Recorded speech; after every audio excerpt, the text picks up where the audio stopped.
materi kita tentang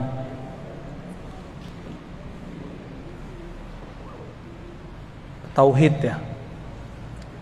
Gimana judulnya? Ma'rifat muwahhidin.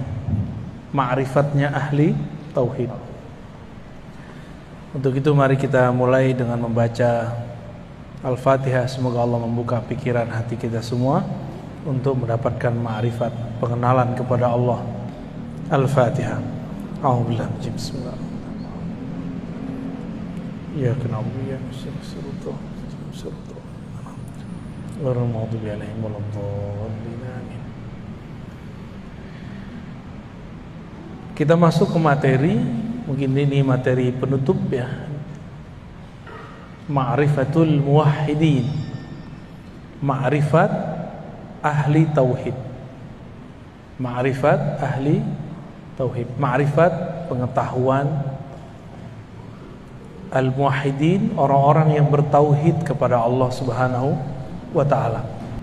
Ayat tauhid yang paling sering dibaca dan sudah dihafal bahkan oleh anak kecil itu surat Al-Ikhlas.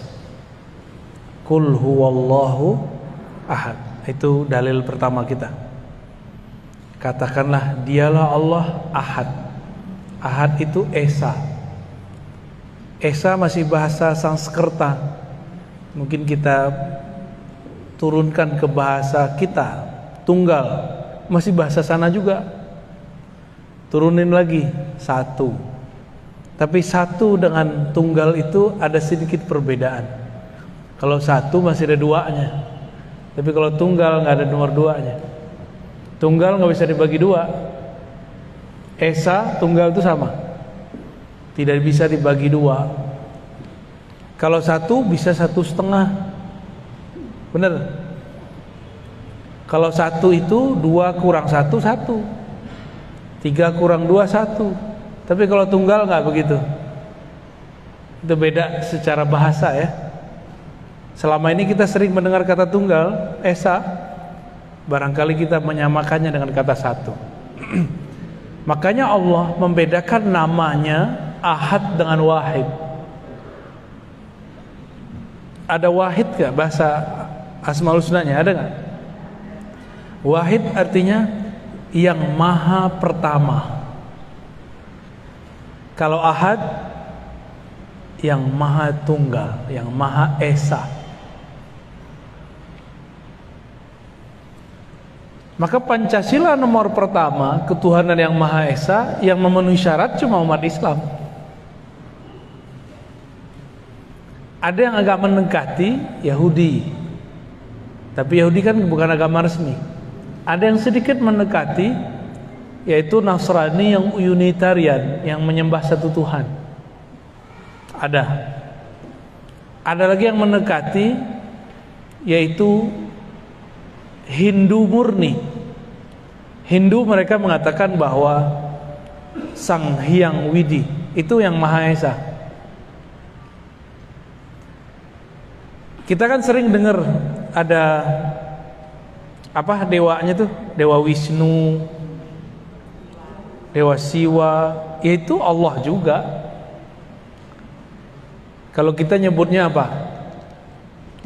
Dewa Siwa itu nama lain daripada Sang Hyang Widi, namun dengan sifatnya yang sangat tegas. Jadi saya ngobrol dengan teman-teman yang Hindu Bali ya, saya nggak tahu kalau Hindu yang di apa namanya India sana saya nggak ngerti. Ya. Jadi Wisnu, Siwa itu adalah nama lain daripada Sang Hyang Widi itu. Rahman Rahim itu beda dengan Allah atau sama? Rahman Rahim sama, cuma nama aja yang beda. Namun kemudian barangkali di kalangan awam mereka, jadi ada pendeta-pendeta awamnya memvisualkan Wisnu, Siwa itu sosok yang berbeda dengan Sang Hyang Widi, ya. Baik. Di dalam Al-Quran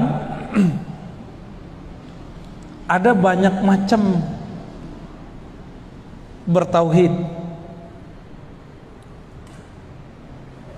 Ada mulai dari tauhidnya orang-orang munafik, orang-orang kafir, ya. Ini tauhid level paling bawah. Sebenarnya nggak disebut tauhid, ya. Kita sebut saja tauhidul munafikin, tauhidnya orang munafik. Tauhid orang munafik ini lain di mulut, lain di hati. Inilah yang disebut dalam surah Al-Baqarah, yukhadi'una Allah walladzina amanu. Mereka hendak menipu Allah dan orang-orang yang beriman. Lidahnya bilang la ilaha illallah, kalbunya tidak. Ini tauhid apa namanya? Tauhid munafikin. Yang kedua, ada tauhid muqallidin, tauhid orang yang taklid. Apa arti taklid? Ikut tanpa tahu dalilnya. Itu namanya taklid. Apa kata kiai deh gitu, apa kata ustad. Tauhid muqallidin ini, kalau dia dapat guru yang benar-benar, kalau dia dapat guru yang nggak benar, ya salam. Dapat ustadz pengajian mengajarin Allah berada di atas aras, ya sudah, dia ikut begitu. Akhirnya terjebak membayang-bayangkan Allah. Dulu di Masjid An-Nasr ada yang ngajarin begitu, ya. Malah ibu-ibu ditanya, di mana Allah? Katanya dalam mengaji. Dibacain hadis sama dia, fis sama, di langit. Padahal ini hadis bertentangan dengan hadis yang lebih sahih, Sahih Bukhari. Itu hadis riwayat Imam Muslim. Riwayat siapa? Imam Muslim ini kualitas hadisnya di bawah Imam Bukhari. Jika ada riwayat yang sahih menyalahi yang lebih sahih, maka disebut dengan syaz, hadisnya ganjil. Dalam Sahih Bukhari, bab mengenai Isra Mi'raj, Nabi ketika naik ke langit, langit pertama, kedua, ketiga, keempat, kelima, ketujuh, tidak bertemu Allah. Bertemunya siapa? Para nabi. Sedangkan hadis ini mengatakan fis sama. Di manakah Allah wahai budak? Si budak mengatakan Tuhan Allah di langit. Berarti keliru dia. Riwayatnya keliru. Kenapa? Waktu Nabi di langit pertama ketemunya Nabi Adam, kedua, terus sampai ke langit ketujuh ketemu Nabi Ibrahim alaihissalam. Ini Sahih Bukhari, yang ini Sahih Muslim. Lebih tinggi mana?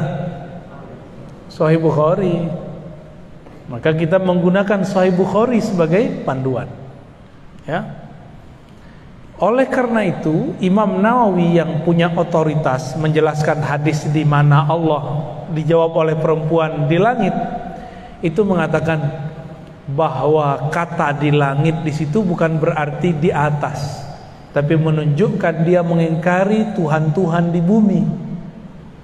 Berhala maksudnya. Yang diakui cuma Allah Subhanahu wa ta'ala. Baik. Ini tauhid apa yang tadi? Yang kedua, tauhid muqallidin. Tauhidnya orang-orang yang taklid. Apa arti taklid? Ikut tanpa mengetahui dalil atau hujjah.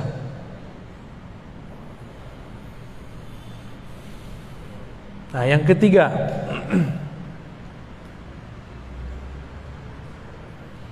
yang ketiga ini dalil uqala atau ulul absar, dalil orang-orang berakal,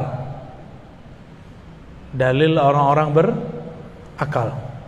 Tauhidnya orang berakal. Tauhidnya orang berakal, dalil itu bukan ayat sekian nomor sekian bagi dia, tapi masuk dalam pikiran dia maka diterima. Ini orang-orang yang berakal, ini momen tinggi nih. Kebanyakan orang beriman di sini atau di nomor dua tadi. Tauhid al-uqala, tauhid orang berakal. dia mengenal Allah dengan akalnya. Tapi perlu diingat, akal itu dia punya karakter. Apa karakter akal? Dua aja, menerima, menolak. Inilah yang rumit.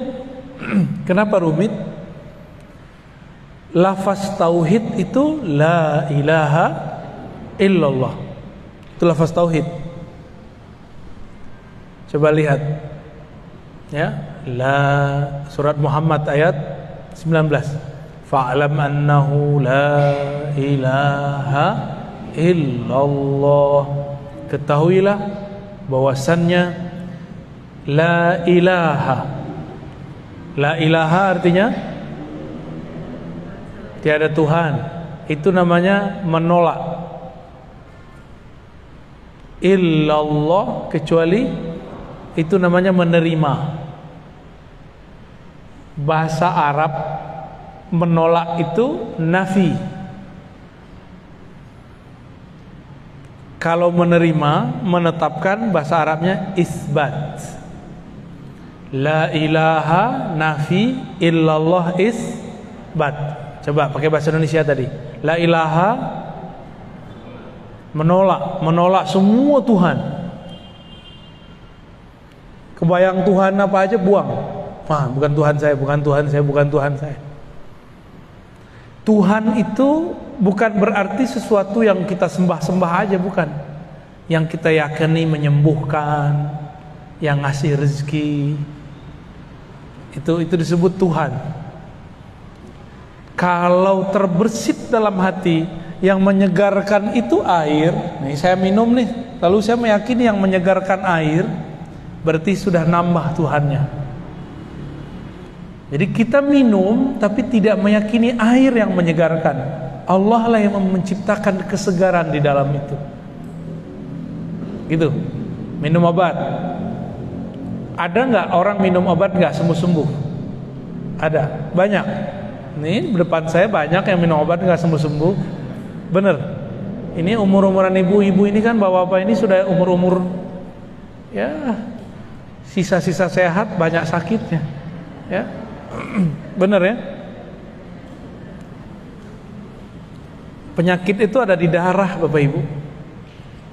Nabi diperintahkan oleh Allah ketika naik ke langit ketujuh, apa kata Allah lewat Sayyidina Jibril? Sampaikan ke umatmu, berbekamlah kalian. Maka ibu berbekam ya, mumpung masih ada darahnya. Ntar udah meninggal udah gak ada. Yang dibuang kan darah kotor. Oh sakit itu kan fisiknya.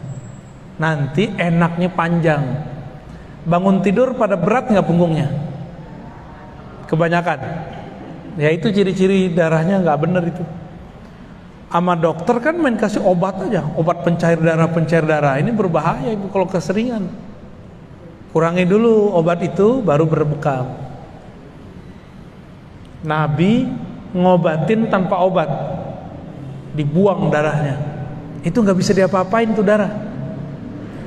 Caranya dikeluarin, udah gitu aja, nggak bisa lagi. Ada dua perbedaan dalam Tibbun Nabawi itu. Ada pengobatan membuang darah kotor, ada mengeluarkan darah seger. Darah seger namanya fasdu. Apa namanya? Cuma sampai sekarang saya pun belum berani. Mirip-mirip kayak donor darah, tapi ini dibuang aja, set, keluar, muncrat. Ya, kalau ada yang suka donor aja boleh. Ya. Tapi kalau saya sampai sekarang belum berani bu yang fasdu. Yang masih saya kerjakan apa? Bekam. Imam Ahmad bin Hambal setiap kali kepalanya pusing dia bekam. Bagian belakang ya. Kalau di sini pusing, ini nggak bisa. Bagian sini pusing kayaknya dompetnya kurang tuh. Tapi kalau bagian belakang, kiri, kanan, ya kiri kanan, punggung, Allah itu menetapkannya, kesehatannya dibuang darahnya. Harus rutin, jangan sesekali. Nah, tapi biasanya kita dikasih obat. Banyak orang minum obat tidak sembuh-sembuh. Kenapa? Karena kesembuhan itu dari Allah Subhanahu wa ta'ala. Sekali terbersit dalam pikiran saya bahwa obat ini yang menyembuhkan, maka batal tauhidnya. Sekali terbersit bahwa nasilah yang mengenyangkan, batal tauhidnya. Ini tauhid uqala ya, tauhid ahli akal. Kita boleh nggak bilang nasi mengenyangkan secara fisik, tapi secara hakikat hanya Allah yang mengenyangkan. Secara zahir kita boleh bilang air menyegarkan, tapi secara akidah, hakikat, keyakinan hanya Allah lah yang menyegarkan. Kalau enggak, udah bertambah Tuhannya. Nah, ini berbahaya ya. Bapak Ibu mungkin sebagian, kalau yang ibu-ibu ini rezekinya lewat suami. Kalau bapak-bapak ini mungkin bekerja sendiri. Itu cuma asbab aja. Banyak kok orang kerja nggak dapat duit juga ada. Berarti rezeki bukan lewat itu. Ada orang yang dia udah capek-capek kerja di A, dapat rezekinya di B. Benar nggak? Itu banyak sekali. Udah daftar, nggak jebol-jebol. Tahu-tahu jadinya dia mandiri. Ya. Ini tauhid uqala, tauhid orang berakal. Dia pakai akal deh. Nah, maka orang ini kalau baca la ilaha Allah, akalnya yang main. La ilaha illallah, tiada yang menyembuhkan kecuali Allah, tiada yang berbuat kecuali Allah. Itu yang dia lihat. Tiada yang menyegarkan kecuali Allah. Tapi di sini belum jadi rasa, masih teori. Ini boleh kita sebut dengan tauhid orang yang masih berteori. Ya, yang nomor 3 ini. Yang nomor 4, nah ini sudah mulai masuk kepada kolbu. Saya menyebutnya tauhid muraqabah. Tauhid apa namanya? Muraqabah itu merasa dipandang oleh Allah yang Maha Esa, merasa diawasi, merasa diperhatikan gitu.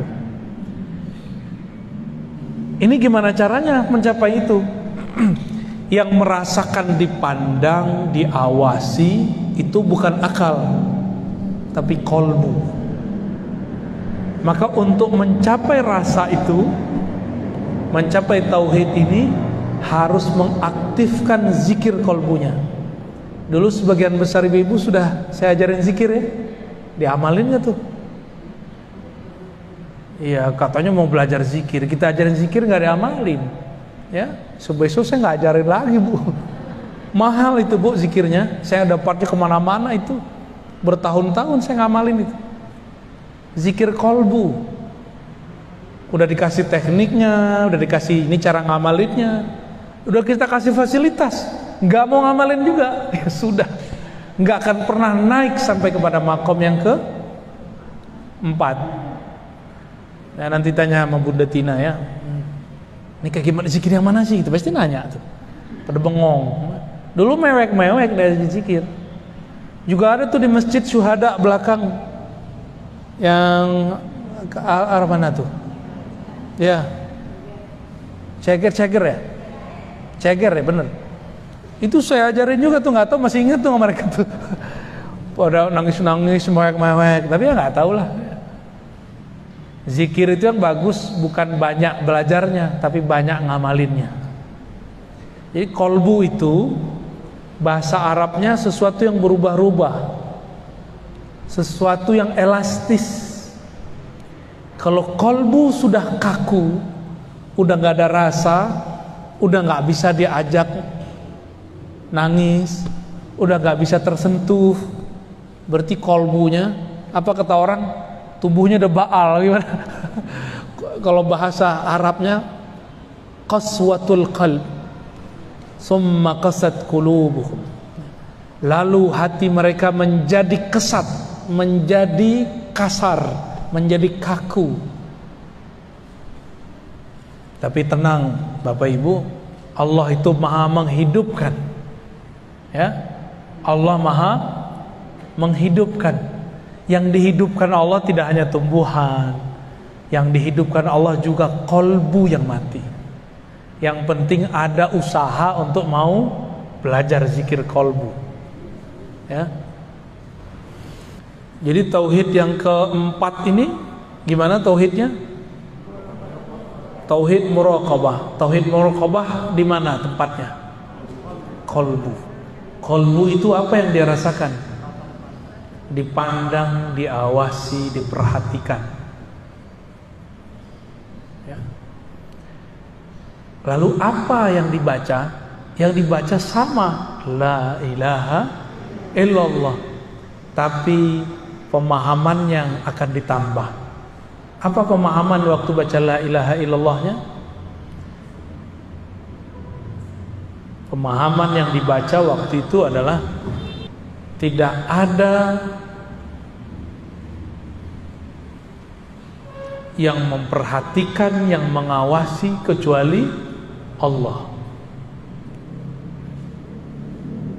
Tidak ada yang memperhatikan, tidak ada yang mengawasi kecuali Allah. Jadi dia baca la ilaha illallah, tapi beda makna dengan orang munafik. Orang-orang munafik baca la ilaha illallah, lidahnya baca, pikirannya kemana-mana. Tapi kalau ahli kolbu ini baca la ilaha illallah, dalam hatinya dia merasa dilihat oleh Allah. Lebih dulu merasa dilihat atau bacaannya yang lebih dulu? Bisa dua-duanya, Pak. Bagi yang belum ada rasa itu, baca aja dulu. Kita baca la ilaha illallah, tiada yang memperhatikan aku kecuali Allah. Ini zikir dapat menghancurkan riya. Ini zikir dapat menghabiskan sum'ah. Jadi kalau orang-orang yang punya penyakit di kolbunya, penyakit riya. Apa itu penyakit riya? Ya. Riya itu artinya merasa dipandang beramal, merasa dilihat beramal. Ya, itu riya. Saya sudah sering bedakan antara riya dengan sombong. Sombong itu merasa diri kita sesuatu, itu sombong. Kalau riya merasa amal kita sesuatu. Yang bangun masjid ini nih, itu diintai terus sama setan. Setan ingin menggoda dia, menyinggung dia, membuat dia sakit hati, sampai dia kemudian ngomong, kalau enggak karena saya masjid ini enggak jadi, gitu. Itu yang lagi diintai-intai sama setan. Kalau ibu-ibu pengajian, itu setan ngomong gini, kalau bukan saya yang urus, ini majelis enggak jalan. Kalau terbersit itu, maka ini berbahaya.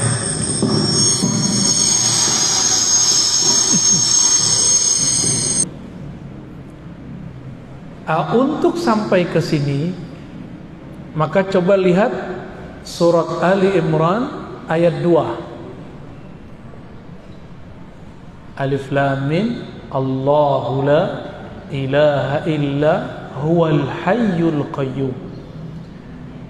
Allah tiada yang berhak disembah kecuali Dia. Dan insyaallah udah bagus, Bu. Udah bagus ya. Masih jelas kan? Udah beres, Bu.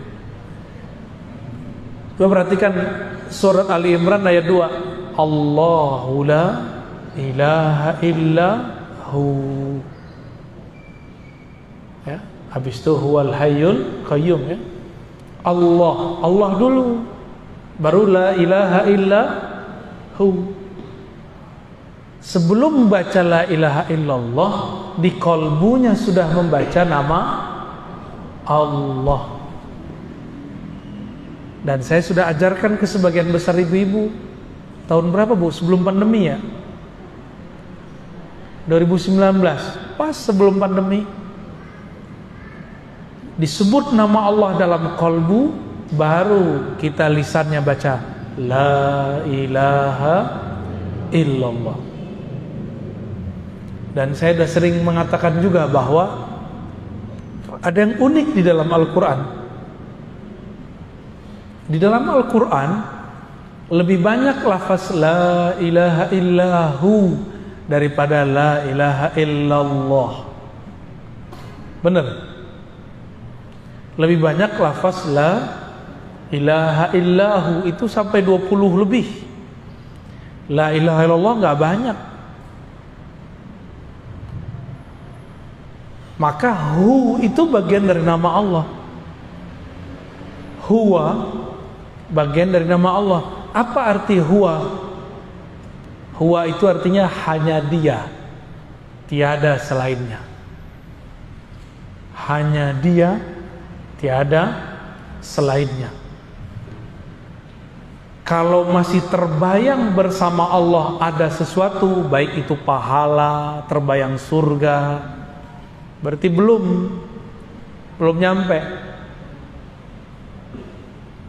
Tauhid orang nomor 2, tadi nomor 2 tauhid muqallidin. Tauhid muqallidin ini ciri-cirinya suka cari pahala. Dia bertauhid biar dapat pahala, biar masuk surga. Itu yang nomor 2. Kalau yang nomor 3 bukan, dia cari kedamaian, cari yang masuk akal. Ini nomor 3. Kalau nomor 4 tadi, di kolbunya yang ada adalah mencari bukan lagi kedamaian akal, tapi ketenangan kolbu. Terus nomor 1 kemana dia? Kalau nomor 1 cari aman. Tahu cari aman? Biar kelihatan aman nama orang, maka dia baca la ilaha illallah. Itu orang munafik. Sedangkan nomor 4 tadi, dia mencari kedamaian di dalam kolbunya. Maka sebelum zikir la ilaha illallah, sebutlah nama Allah di kolbu. Cari ahli zikir, belajar kepada mereka bagaimana cara nyebut nama Allah di dalam kolbu. Bagi yang belum belajar talqin zikir ya, sebut nama Allah di kolbu, baru baca la ilaha illallah. Jadi kenapa kebanyakan orang kalau zikir tidak ada rasa di kolbunya? Karena kolbunya kosong. Kolbunya belum dibacakan Allah. Makanya dalam ayat ini dimulai dari Allahu la ilaha illahu. Baca dulu Allah di kolbumu, isbat. Kalau nomor 3 tadi, orang berakal, nafi, isbat. Ditiadakan Tuhan, lalu diterima hanya satu Tuhan, yaitu Allah. Kalau yang nomor 3 lain, isbat dulu baru nafi, baru isbat gitu. Tetapkan dulu nama Allah dalam kalbu, keyakinan kepada Allah dalam jiwa, baru katakan tiada Tuhan. Tiada Tuhan ini nafi, menolak. Illallah, kecuali Allah, menerima, isbat lagi. Jadi kita kalau ulang, isbat, nafi, isbat. Kalau yang nomor 3 tadi apa? Nafi, isbat. Pakai bahasa Indonesia. Nomor 3 tadi menolak lalu menerima atau menetapkan. Kalau nomor 4 menerima lalu tolak semua Tuhan, lalu kuatkan lagi, terima hanya ada satu Tuhan, Allah Subhanahu wa ta'ala. Ustadz, Buya, Kiai, Syekh, kata orang, masa nyebut Tuhan? Kan gak boleh nyebut Tuhan. Saya mau tanya, mana dalil yang melarang menyebut kata Tuhan? Ada gak? Jangan ikut-ikutan. Kita sudah ngaji tauhid dari kemarin-kemarin, bahwa kata Tuhan itu terjemahan dari 2 lafaz, Rabb dan Ilah. Namun karena bahasa kita ini punya kelemahan, Rabbun, Rabbul Alamin, itu berarti Tuhan yang bersifat mencipta, sedangkan Ilah berarti Tuhan yang bersifat disembah. Tuhan juga Jadi boleh nggak diterjemah? Ya mesti diterjemahkan, Bapak Ibu bukan orang Arab. Mukanya mungkin sebagian ada yang Arab, tapi Arab maklum. Ya, ajak ngomong bahasa Arab bikin bingung. Nggak usah sok-sokan Arabisasi. Terjemah aja. Kalau Arab, Arab aja. Kalau bahasa Arab, ayo ya kita jabanin. Tapi kan pusing nanti kalau menjelasin pakai bahasa Arab. Udah dijelasin pakai bahasa Indonesia aja pusing. Bener gak? Ini maksudnya apa sih? Nafi, isbat. Isbat, nafi, isbat. Itu kan pusing kan? Ya. Itu baru beberapa istilah kita pakai. Ya. Jadi bolehkah menyebut kata Tuhan? Boleh. Oh, Tuhan itu pimpinan para dewa. Mana kamusnya ngomong begitu? Ngomong pakai kamus. Jangan-jangan dia asal-asal sebut ya. Kalau bahasa Indonesia kamusnya KBBI, bukan Ustadz kamusnya. Itu namanya cocok logi. Kamus cocok logi. Enggak begitu cara kita beragama, berbahasa. Bahasa ikutin bahasanya, ya.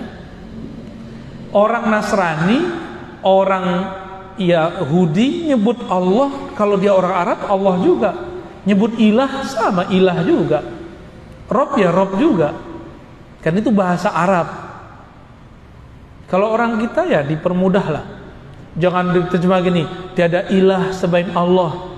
Kalau anak alay diganti, ya elah. Kan jadi repot nanti. Jadi terjemah aja ya. Jadi bagaimana caranya?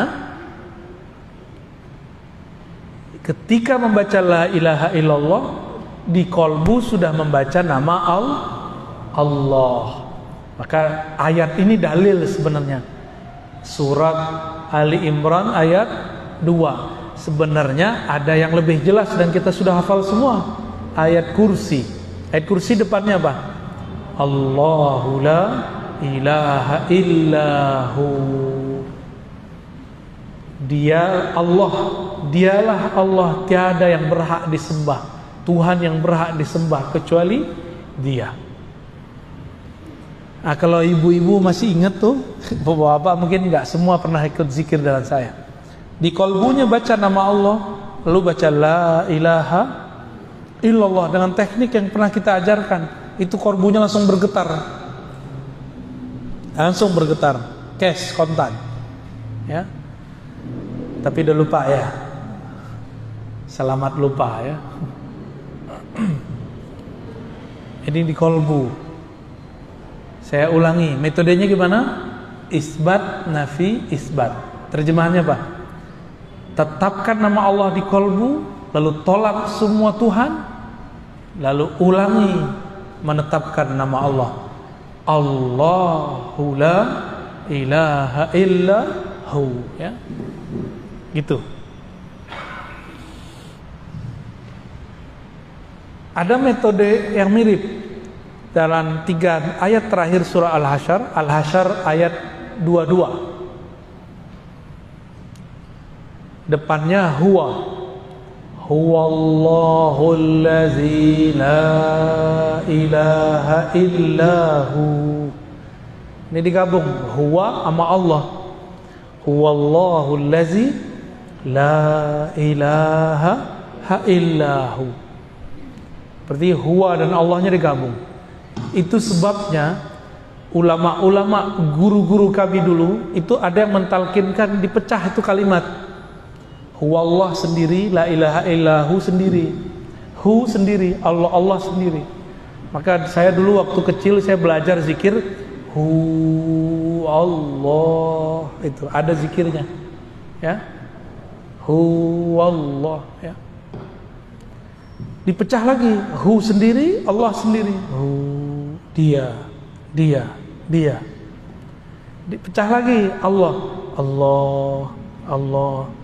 Kami dulu belajar itu satu-satu. Satu huwanya sendiri, Allahnya sendiri. Nanti ada lagi zikir ahad sendiri lagi, ahad. Kul huwallahu ahad. Ada lagi zikir as-samad, ya samad. Ada semua teknik itu. Cuma sayang teknik-teknik ini sekarang dibid'ahkan oleh orang yang nggak mengerti. Padahal dulu sahabat-sahabat Nabi mereka ngambil teknik itu dari Rasulullah Sallallahu Alaihi Wasallam. Sayyidina Bilal waktu disiksa oleh tuannya, maka dia zikir Ahad, Ahad, Ahad. Karena itu zikir harian dia.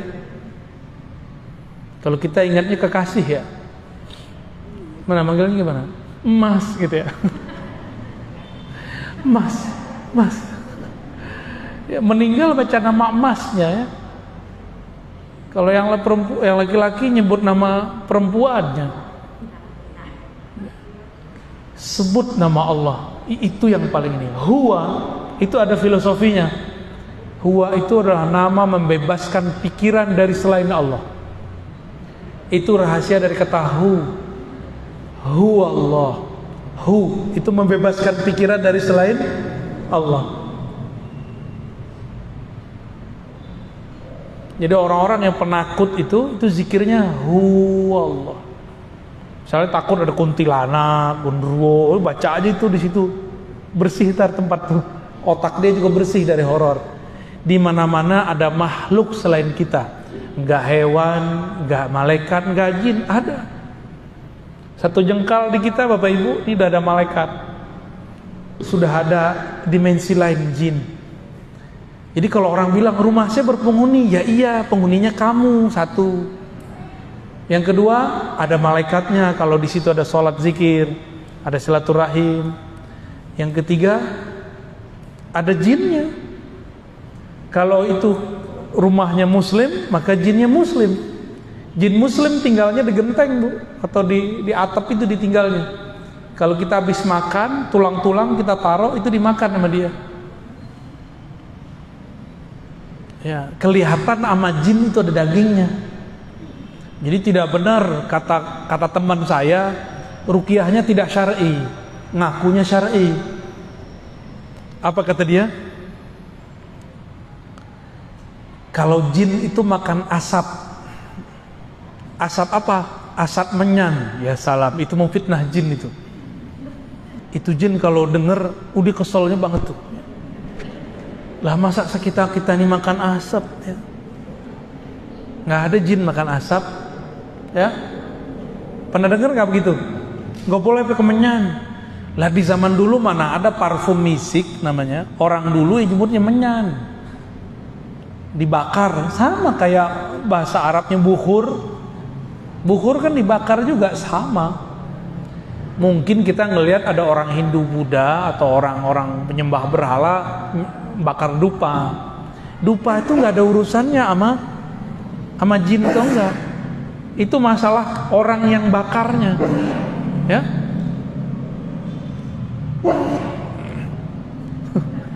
Udah bersin nih. Kurang tidur, Bu. Baik. Ini baru nomor 4. Tauhid ahli qalbu. Kita sudah sebutkan maknanya, tempatnya di mana, bacaannya apa, caranya gimana. Tinggal ketemu mursyidnya aja ya. Tauhid qalbu ini adalah tangga ihsan paling bawah. Nabi mengatakan ihsan itu engkau beribadah seakan memandangnya, jika tidak maka merasa dipandangnya. Jadi nanti buahnya itu sholat kayak merasa diperhatiin. Tapi kalau belum, ya udah zikir yang Allah aja dulu atau huwa Allah aja dulu, ya. Itu cukup kok. Naik lagi. Apa nih zikirnya? Boleh disebut zikir mukhatabah, zikir dialog. Disebut tauhidnya tauhid musyahadah, tauhid memandang Allah Subhanahu wa ta'ala. Tauhid memandang Allah. Allah bisa dipandang nggak sama ini? Bisa dipandang dengan mata nggak Allah? Dengan akal? Enggak juga. Dengan kolbu? Enggak juga. Maka tidak ada namanya kolbu memandang Allah, itu enggak ada. Kolbu dipandang oleh Allah. Innallaha yanzuru ila qulubikum. Allah memandang ke dalam kolbumu, bukan kolbu memandang Allah. Ya. Lewat mana Allah memandang kolbu? Nah, ini yang disebut nanti tauhidnya, tauhid musyahadah. Ini ilmunya rahasia, tapi saya sebut saja. Sebut pembukaannya aja. Ini tempatnya pada ruh. Tempatnya ada pada ruh. Masih ingat ada ayat surat Zariyat, wa fi anfusikum afala tubsirun. Di dalam dirimu apakah engkau tidak memandang? Tauhid kolbu tadi yang nomor 4, dia merasa dipandang. Lewat mana dia dipandang? Lewat ruh. Ruh itulah yang memandang dia. Maka dia merasa diperhatikan. Ruh ini siapa yang memandangnya? Itulah Allah yang meniupkan ruh. Kita ini di dalam diri ini ada unsur selain tubuh ini. Saya sudah buat kajian ini berjilid-jilid, ya, dan berulang-ulang. Surat Shad ayat 72, surat Al-Hijr ayat 27, surat Sajadah ayat 7 sampai 9. Intinya sama. Allah mengatakan, aku ciptakan tubuh jasad manusia dari tanah. Setelah tubuh jasadnya sempurna, maka aku tiupkan rohku. Maka Allah membedakan antara mencipta dengan meniupkan. Tubuh kita ini dicipta, tapi ruh kita ditiup. Bagaimana cara Allah meniup? Allah yang maha tahu. Ruh yang ditiupkan itulah yang dapat izin memandangnya. Karena ruh itu adalah tiupan dari dia juga. Hanya dialah yang bisa memandangnya. Maka Allah pinjamkan kepada ruh itu kembali cara memandang Allah. Nah, jika ruh kita memandang Allah, disebut dengan tauhid rububiyah. Ini beda dengan rububiyah kelompok sebelah, ya. Beda Bapak Ibu. Tauhid apa namanya? Jika ruh kita memandang kepada Allah, disebut tauhid apa? Rububiyah. Apa artinya? Memandang peran Allah dalam keragaman alam semesta. Apa tauhid rububiyah? Memandang peran, tambahin, memandang peran keesaan Allah dalam keragaman alam semesta. Ngerti nggak maksud itu? Allah itu esa. Ibu lihat ada pohon, ada kita, ada langit, ada bumi. Dalam memandang itu semua, kita punya keyakinan bahwa semua ini diciptakan dengan kunnya Allah. Nah, maka ini tauhidnya, lafaznya ada pada kun fayakun. Ya, apa lafaz tauhidnya? Kun fayakun. Kalau diurai jadi la ilaha illallah, la ilaha illallah, apa maknanya? La qudrata wa la iradata illallah. Itu cara ngurainya. Tiada kudrat, tiada iradat, tiada kuasa, tiada kehendak, kecuali semuanya adalah kehendak dan kuasa Allah Subhanahu wa ta'ala. Ini nama tauhidnya apa? Tauhid rububiyah. Jadi bagi kita, tauhid rububiyah ini bukan sesuatu yang berbeda dengan uluhiyah dipisah-pisah terus bertentangan, enggak. Rububiyah ini satu paket dengan uluhiyah. Ini cuma beda makom. Oleh kelompok sebelah beda. Bagi mereka tauhid rububiyah itu tauhidnya orang musyrik. Tauhid selain kelompok mereka.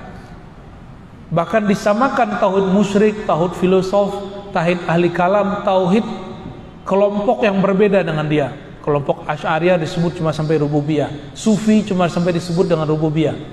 Ini gak adil. Jadi kelompok sebelah nyebut rububiyah itu gak adil dan aneh.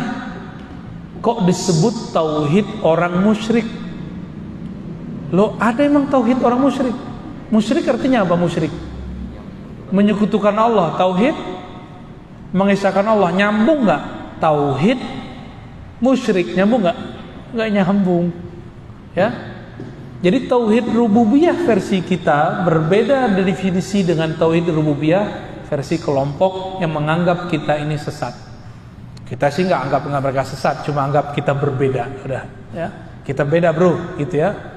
Anda sesatkan kami, urusan Anda. Tapi kami tidak ada urusan dengan itu.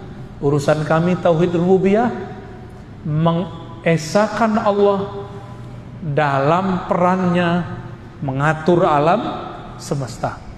Tubuh kita ini banyak unsur enggak?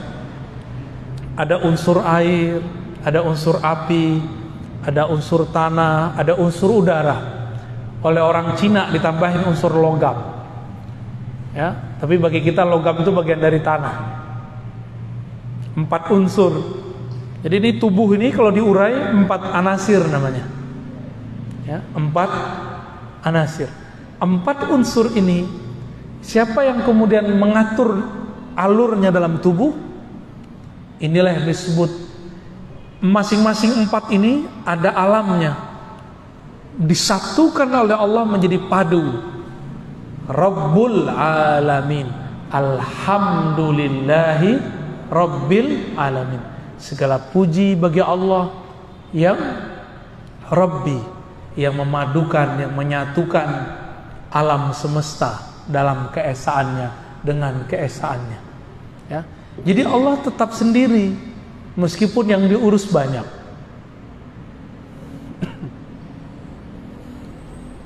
Itu tauhid apa tadi? Tauhid rububiyah. Maka orang ini dia memandang apa aja, di situ dia melihat peran Allah. Itu dia lihat dirinya, lihat satu helai rambut di badannya, yang dia pandang adalah Allah Subhanahu wa ta'ala. Terus ada yang lebih tinggi. Kalau tadi sifat yang berganti, sekarang bukan lagi, namanya tauhid musyahadah, atau disebut juga tauhid uluhiyah.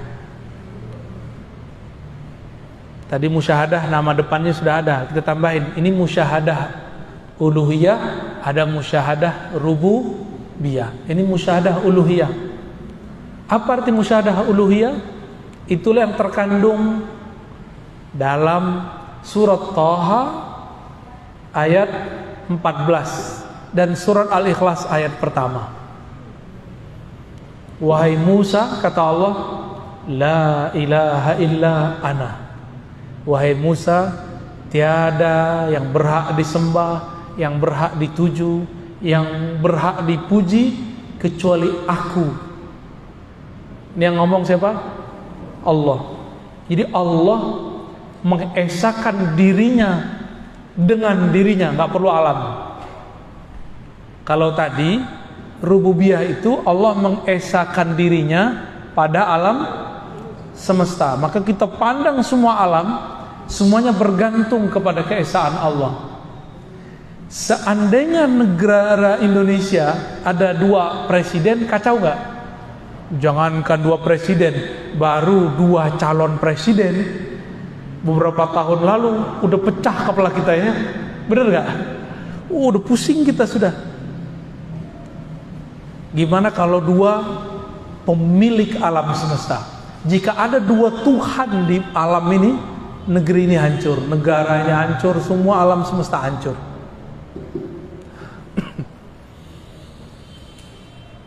Tauhid musyahadah uluhiyah ini, Allah memandang keesaannya di dalam dirinya, di dalam zatnya. Dan ini rahasia di dalam rahasia, saya tidak boleh menjelaskan kecuali sampai di situ saja. Ya, inilah yang disebut dengan ihsan, level tertinggi. Engkau memandang, engkau sholat seakan memandang Allah Subhanahu wa ta'ala. Jadi itu bukan dengan kolbu, itu dengan ruh. Nah, ini beberapa guru, kiai, mursyid itu keliru. Dia sebut memandang Allah dengan kolbu. Itu salah fatal. Kolbu itu masih ada ruangnya, masih ada tempatnya, masih ada arahnya. Allah tidaklah berarah. Dialah yang menciptakan arah. Tidak beruang, karena Allah lah yang menciptakan semua ruang. Ruh itulah. Apa istilahnya tadi? Tauhid, ulu. Apa artinya? Allah mengesahkan dirinya di dalam dirinya. Gak ada alam. Ini yang disebut ahadiyah. Kul huwallahu ahad. Allah itu ahad.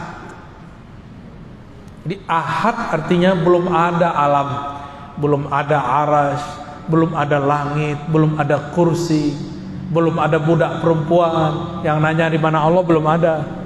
Ya. Allah dulu sendiri, sekarang masih sendiri nggak? Masih sendiri. Kalau Allah bilang Allah bersama alam, musyrik. Allah tidak pernah bersekutu keberadaannya, berserikat keberadaannya dengan alam. Maka ayat yang menyebutkan wa huwa ma'akum ainama kuntum, dia bersamamu dimanapun kamu berada, bukan berarti bersama berdua. Saya mau tanya, masih kelihatan nggak bulan cahayanya kalau matahari terbit? Masih kelihatan nggak? Kita ini kegelapan, Allah itu cahaya. Masih ada nggak kegelapan kalau cahaya terbit? Allahu nurus samawati wal ard. Allah lah cahaya langit dan bumi. Kita ini langit bumi yang gelap. Allah cahayanya. Masih ada nggak kegelapannya? Udah nggak ada lagi. Ya. Maka tidak bisa digandengkan antara gelap dan cahaya. Kita ini gelap, Allah terbit dengan nurnya, hilanglah kita. Apa maksudnya? Jika Allah memperkenalkan dirinya kepada hamba, maka habislah hamba. Itulah makna kalam ulama. Siapa yang kenal diri, man arafa nafsahu arafa rabbahu. Siapa yang kenal diri, kenal Allah. Siapa yang kenal Allah, hilanglah dirinya. Man arafa nafsahu fana, man arafa rabbahu fana nafsahu. Ya. Siapa yang kenal Allah, maka dirinya binasa, dirinya tiada.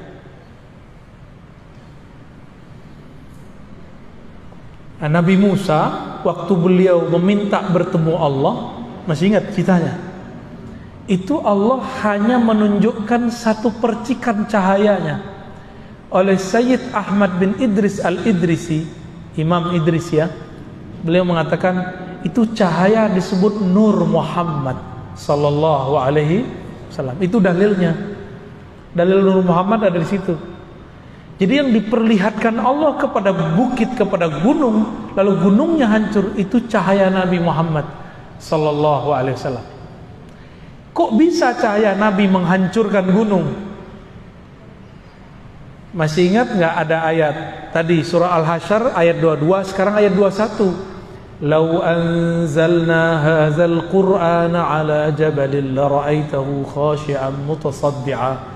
Seandainya Quran ini diturunkan ke bukit, ke gunung, gunung hancur, binasa, tertunduk. Khashi'an mutasaddi'a. Nabi itu ditanya sama Aisyah, apakah akhlak Nabi? Apa jawaban Sayyidah Aisyah? Akhlaknya adalah Al-Quran. Al-Quran cahayanya cahaya Nabi. Nyambung? Nyambung nggak? Belum nyambung ya? Saya ulangi ya. Nabi Musa nggak sanggup melihat cahaya. Cahaya itu diperlihatkan ke gunung hancur. Tadi Sayyid Ahmad bin Idris al-Idrisi bilang cahaya itu namanya cahaya Nur Muhammad. Sayyidah Aisyah ditanya, Nabi Muhammad itu akhlaknya apa? Al-Quran. Maka cahaya Nabi ditunjukkan ke bukit, hancur bukit. Karena kalau cahaya Al-Quran itu diturunkan kepada bukit, pegunungan, gunung hancur. Itulah rahasianya kenapa waktu Nabi naik ke atas Gunung Uhud bergoyang.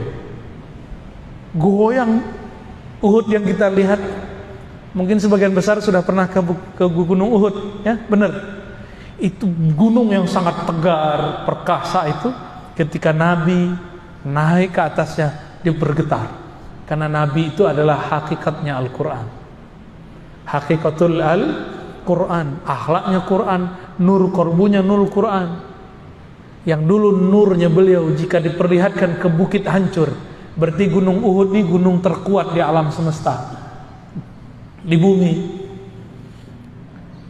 Maka ulama kita menyimpulkan beberapa kalam Nabi tentang bukit Uhud, Gunung Uhud, bahwa Gunung Uhud ini ketika nanti kiamat terjadi, Gunung Uhud masih Allah pertahankan. Karena satu-satunya gunung yang bisa bertahan ketika ada Nur Muhammad ada, itu cuma Gunung Uhud. Jangankan Nur Muhammad, tubuh Nabi Muhammad ada di atasnya, gunungnya tidak hancur. Maka apa pelajaran di sini? Pelajarannya adalah jika ingin kita mati, tubuh kita nggak hancur, maka leburkanlah cinta kita, baik kolbunya ataupun pikirannya ataupun jasadnya kepada Nabi Muhammad sallallahu alaihi wasallam. Kalau sudah lebur cinta fisiknya kepada fisik Nabi Muhammad, udah lebur akalnya dalam akal Nabi Muhammad, kolbunya dalam kolbu Nabi Muhammad, maka nanti jasad kita Allah tahan, nggak akan hancur. Inilah rahasia kenapa jasad tidak hancur di dalam kubur. Jadi nggak mesti orang hafiz Quran, ya, orang yang di kolbunya ada nur Nabi Muhammad, itu Allah tahan itu bumi, nggak akan merusak ya. Innallaha harrama 'alal ardi an ta'kula ajsadal anbiya. Allah mengharamkan bumi untuk merusak tubuh para nabi. Kita tambahkan dan pewaris para nabi, ya, yang di dalam dirinya ada nur itu. Oke, barangkali itu tauhid, ma'rifat al-muwahhidin, ma'rifatnya ahli tauhid yang bisa kita pakai minimal sampai di level 2. Tapi saya tidak menyarankan minimal sampai level 3, ahlul akal minimal, ya. Baru kemudian Allah akan bimbing ke level ke-4 sampai level ke-5. Barangkali itu yang dapat kita sampaikan. Mau tanya jawab?